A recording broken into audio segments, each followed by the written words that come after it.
Komunitas Indonesia Ramah Lansia bersama University of Southampton, Unika Atmajaya, dan Komda Lansia DIY menggelar diskusi mengenai pendampingan serta pelayanan bagi lansia di ruang rapat Wisanggeni, Kompleks Kepatihan, Yogyakarta.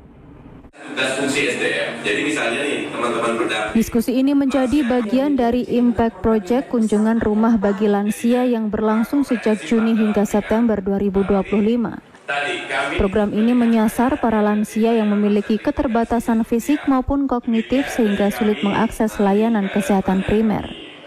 Data BPS 2021 menunjukkan 1 dari 7 penduduk di Pulau Jawa telah berusia di atas 60 tahun.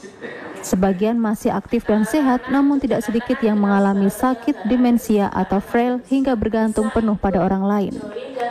Bahkan sebagian lansia tergolong housebound karena tidak dapat meninggalkan rumah. Banyak yang tidak bisa berkunjung ke posyandu karena penurunan fisik, kognitif, sehingga perlu adanya kunjungan rumah untuk lansia.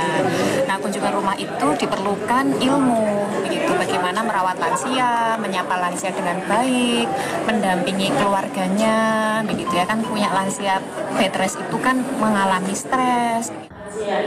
Ahli gerontologi dari University of Southampton, Elizabeth Schroeder-Butterfield, menyoroti banyaknya lansia di Indonesia yang hidup sendiri tanpa anak maupun keluarga sehingga masuk kelompok rentan. Masih ada banyak orang lansia yang mungkin tidak bisa mencapai pelayanan kesehatan. Juga ada orang lansia yang tidak mempunyai anak atau anak tinggal jauh, jadi mereka perlu bantuan dari tetangga, tapi juga dari masyarakat, supaya mereka tidak merasa sepi dan terlantar. Sementara itu, Profesor Dr. Ion Suzihanjani dari Pusat Penelitian Kesehatan Unika Atmajaya mengungkapkan sekitar 20% lansia di Jakarta mengalami demensia sehingga membutuhkan penanganan khusus bersama dokter spesialis neurologi. Yang terbanyak itu adalah memang demensia. Demensia itu cukup banyak. Berapa persen dari populasi kira-kira? Kurang lebih saya kira kalau dari penelitian kami itu mencakup sekitar 20% lebih ya. 20%. Apa penyebabnya?